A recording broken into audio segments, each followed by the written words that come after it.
separate ourselves when we look at all of the key pieces that people need to understand. Very fast manufacturing, the robust quality of the machine and the technology that you're purchasing, and furthermore, actually having a partner that is going to help you succeed through that difficult ramp-up period. The MODIG technology is proving itself right now in the automotive market, and the whole world is changing to this electrical vehicle. And as that transition takes place, MODIG is positioned in the right place because we do have the right technology.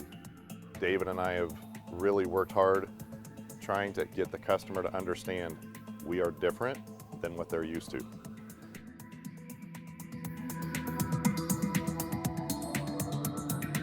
So when you look at the MODIG solution versus buying a more conventional or traditional method, we just did a business case for the automotive sector, and this is the real magnitude of MODIG technology. It was going to take 28 pieces of our equipment versus 120 conventional pieces of equipment. And you know your business. You think of the manpower, the cutting tools, the tool holders, the conventional machine tool fixtures, the electricity usage, the floor space requirements. All of those things are so critical and so key to the real profitability of your program and your company.